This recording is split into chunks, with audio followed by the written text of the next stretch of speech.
LeBron realistically a guy who could not be on the Lakers at the end of this year? No. When someone truly has independence and real accountability in their circle, they do not need to keep saying it over and over.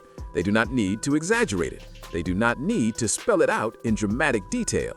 Real accountability shows up naturally through actions, not speeches, and that is the main problem with everything Rich Paul said in this situation. Rich Paul claims that nobody ever trips when someone disagrees with LeBron. He claims that there is accountability coming from every direction. He claims that no one is scared to speak their mind. But when you slow everything down and really listen to what he is saying, it starts to sound like someone who is trying to protect a brand instead of someone telling the truth. Rich Paul is not just LeBron's friend. He is not just his agent. He is the face of Klutch Sports, which is built directly on LeBron James. If LeBron's image takes a hit, Klutch Sports takes a hit. That is reality, no matter how much Rich Paul wants to pretend otherwise. The quote about LeBron's inner circle being called the enablers did not come from nowhere. That is not fan talk. That came from people inside NBA circles, people who have watched this situation up close for years. When officials say no one ever told LeBron to grow up and no one ever challenged him, that is a serious statement. That means they believe the people around him protected him from criticism, protected him from blame, and protected him from accountability. And Rich Paul fits that description perfectly. When Rich Paul was first asked about who he would trust to take the last shot, he said Michael Jordan. That shocked a lot of LeBron fans because Rich Paul is expected to defend LeBron no matter what. For a moment, it looked like honesty slipped out. But what happened next tells you everything you need to know. Rich Paul quickly felt the need to explain, clarify, walk it back, and reshape the statement so that LeBron still ends up looking like the hero. That is not confidence. That is damage control. He starts saying things like, who do I want to take the last shot? Michael Jordan. But who do I want to make the play? LeBron James. That sounds nice on the surface, but when you actually think about it, it makes no sense. He will be on the Lakers at the end of this year. Yeah, where's he going to go? I mean, New York comes to mind. That's wishful thinking, Max. You're from New York. The Knicks would love Giannis, right, or someone like that, but the price tag for a 100-year-old guy making $50 million a year is a lot lower. And actually, I think as a kid who grew up rooting for the Knicks, every moment, he did not look to hand responsibility to someone else. He did not want someone else deciding his fate. The famous shot in 1998 against Utah says everything. Jordan stole the ball, came down the court, and never once thought about passing. He said it himself. He was willing to take that shot with 5 defenders on him. That mindset is the exact opposite of what Rich Paul is describing.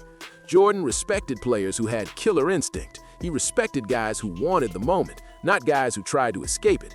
That is why he respected Kobe Bryant. Kobe wanted the smoke. Kobe wanted the last shot. Kobe wanted the pressure. LeBron James has never consistently shown that same mentality. That does not mean LeBron is not great. It does not mean he is not talented, but it does mean he approaches pressure very differently. LeBron's history in big moments is complicated. He has made some great passes. He has also passed up shots that many superstars would take without hesitation.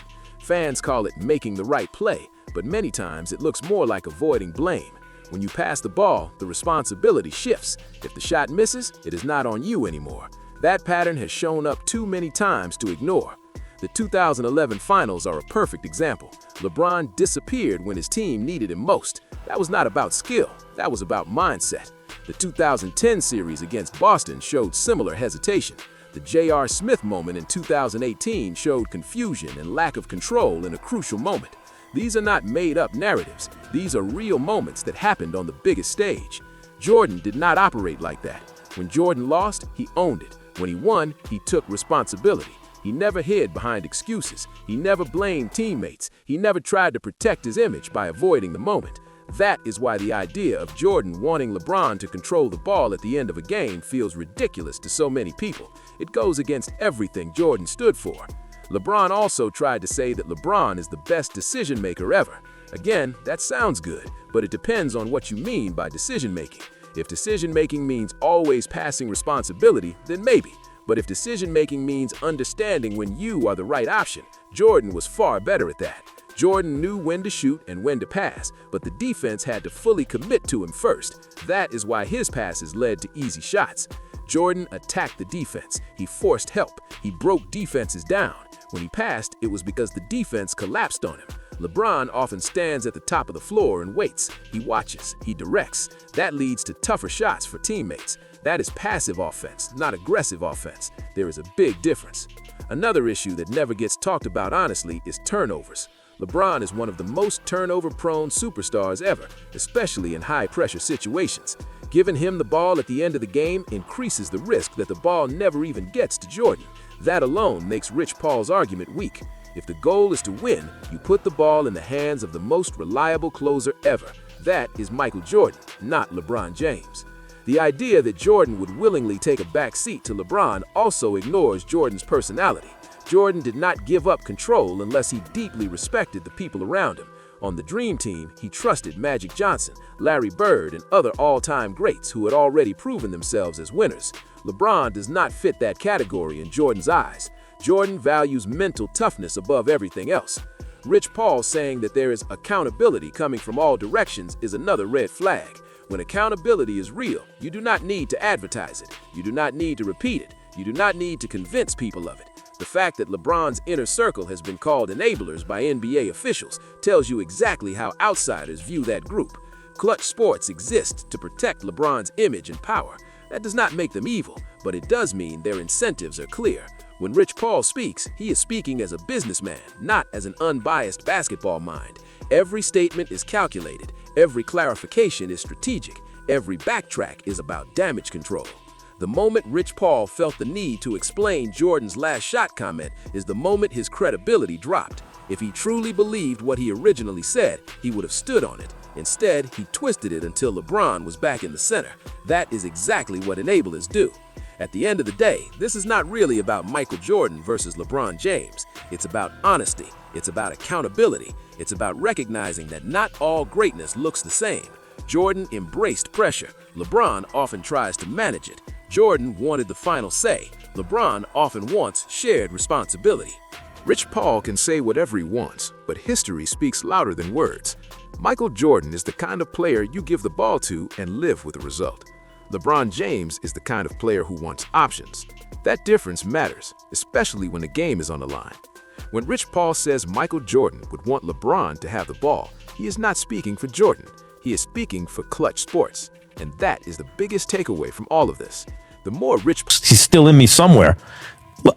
You know, I don't think the Knicks can win a championship as currently constructed Does LeBron either. make the because Knicks Brunson's better? too small. Yes. Yeah. He would, of Yeah. course. But 29 other teams would say the same thing. But they don't have the assets or the need quite, or are in the position or are in the market that makes sense for LeBron.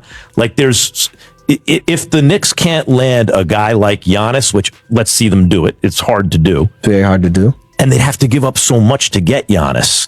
And you can give up less and get LeBron, who really the Knicks just got to strike while the iron's hot, right? Is there anyone in the East so good that if you took, I don't know, just say OG or it could be Towns off the Knicks and drop LeBron on, that the Knicks would be overmatched against anyone in the East? No, that makes the Knicks extreme. Full names and imaginary scenarios tells you that the pressure was real, even if he denies it.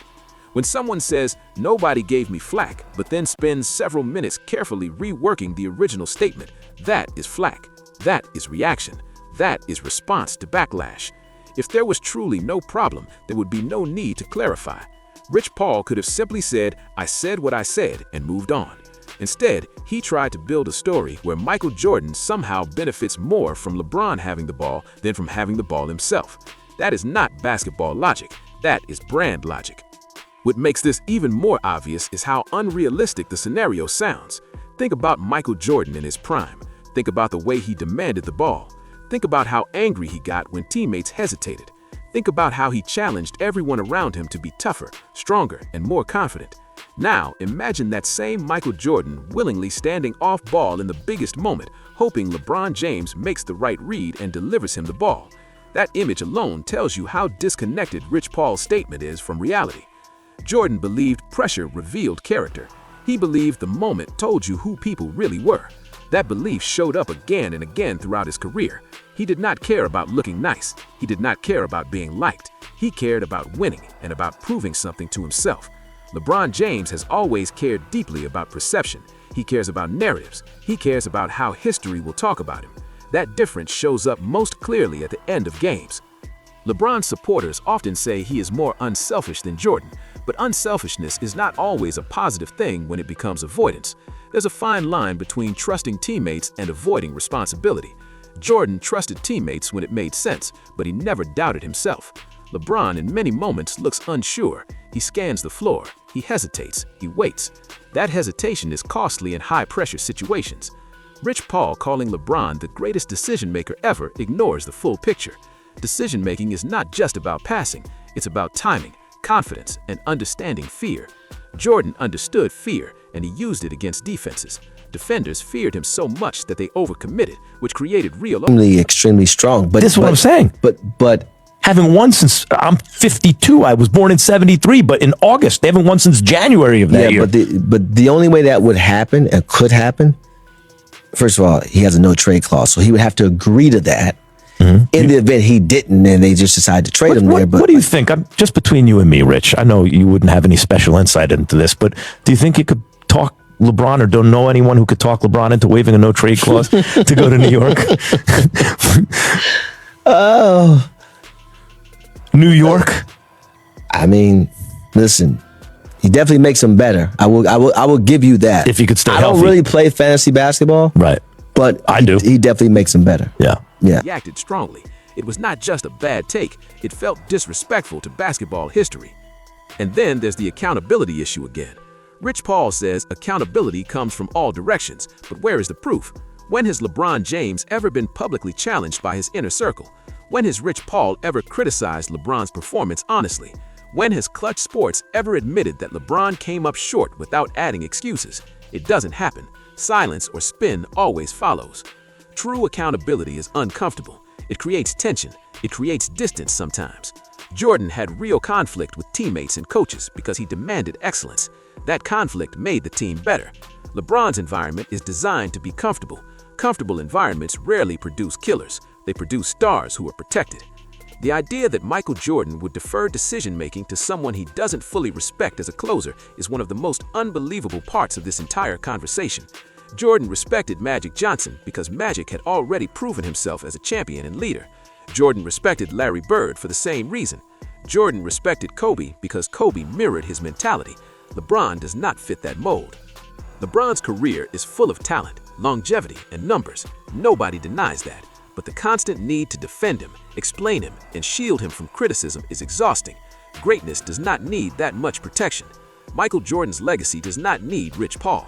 It stands on its own. Rich Paul's comments did not elevate LeBron. They actually did the opposite. They reminded people why the enabler label exists. Instead of letting LeBron's greatness speak for itself, Rich Paul tried to manufacture respect through words. That rarely works, especially with basketball fans who remember what they watched with their own eyes. At the end of the day, the truth is simple. If Michael Jordan is on your team and the game is on the line, you give him the ball and get out of the way. You don't overthink it. You don't complicate it. You don't need a middleman. Rich Paul turning that simple truth into a complicated story is exactly why people don't trust what he says. This situation is not about hate. It's not about denying LeBron's accomplishments. It's about calling out obvious spin. Rich Paul tried to sell an idea that doesn't match reality, history, or common sense.